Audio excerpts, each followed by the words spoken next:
नमस्कार। चलिए आज बात करते हैं बिहार के बेहद अहम राज्य चुनाव की।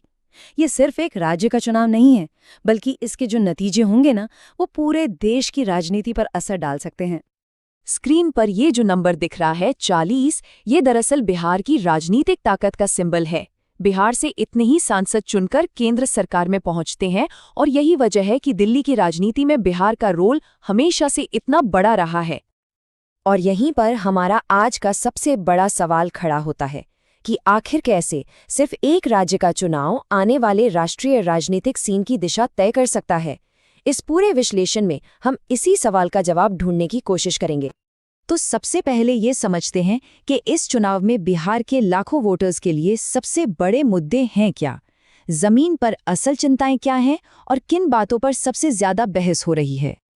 इस बार का जो चुनावी माहौल है वो मुख्य रूप से दो बड़े मुद्दों के इर्द गिर्द घूम रहा है। एक तरफ है आर्थिक चिंताएं और दूसरी तरफ चुनावी प्रक्रिया की निष्पक्षता पर उठते सवाल, और ये दोनों ही वोटर्स के फैसले पर गहरा असर डाल रहे हैं। पहला और शायद सबसे बड़ा मुद्दा है आर्थिक चिंता, खासकर युवाओं के लिए नौकरियों की कमी।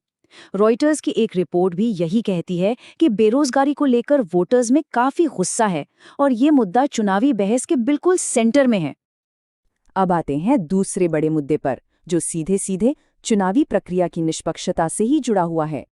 65 लाख, ये आंकड़ा वाकई चौंकाने वाला है। ये उन वोटर्स की संख्या है जिन्हें कथित तौर पर वोटर लिस्ट से हटा दिया गया है। इस एक घटना ने एक बहुत बड़ा विवाद खड़ा कर दिया है और चुनावी प्रक्रिया में भरोसे को लेकर कई गंभीर सवाल भी उठाए हैं। चलिए जरा इन घटनाओं के क्रम को समझते हैं। ये पूरा विवाद 30 सितंबर को शुरू हुआ, जब वोटर लिस्ट सामने आई। इसके बाद 6 नवंबर को पहले फेज की वोटिंग हुई और अब सबकी नज़रें 11 नवंबर को होने वाले दूसरे फेज पर टिकी हैं। अब देखते हैं कि सत्ता की इस लड़ाई में मैदान में कौन से दो मुख्य राजनीतिक गठबंधन हैं और वो राज्य के लिए क्या अलग-अलग वादे कर रहे हैं। यहाँ दोनों मुख्य गठबंधनों के वादों में एक दिलचस्प अंतर दिखता है। एक तरफ है एनडीए यानी राष्ट्रीय जनतांत्रिक गठबंधन, जो बड़े पैमाने पर 1 करोड़ सरकारी नौकरियों और आर्थिक विकास पर जोर दे रहा है। वहीं दूसरी तरफ महागठबंधन का फोकस ज्यादा व्यक्तिगत है, हर परिवार को 1 सरकारी नौकरी। साथ ही उन्होंने विवादास्पद वक्फ संशोधन एक्ट को रोकने का भी वादा किया है। तो यहाँ दो अलग अलग प्राथमिकताएं साफ दिखती हैं। एक का फोकस इकोनॉमी पर है तो दूसरे का सामाजिक सुरक्षा और कुछ खास मुद्दों पर। तो इन सब के बीच ये समझना बहुत जरूरी है कि इस राज्य के चुनाव के राष्ट्रीय स्तर पर क्या मायने हैं। आखिर पूरे देश की नजरें इस चुनाव पर टिकी क्यों हैं?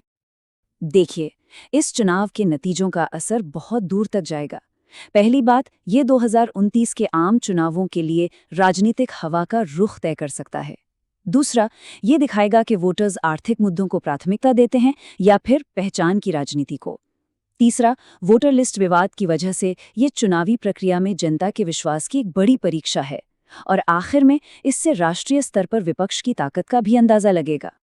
और हम आपको इसी एक सवाल के साथ छोड़कर जा रहे हैं। क्या बिहार चुनाव का नतीजा विकास और नौकरियों जैसी पॉलिसीज पर जनता का फैसला होगा, या फिर ये चुनावी प्रक्रिया की निष्पक्षता पर ही एक टिप्पणी होगी? इसका जवाब जो भी हो, वो आने वाले समय में भारत की राजनीति की दिशा जरूर तय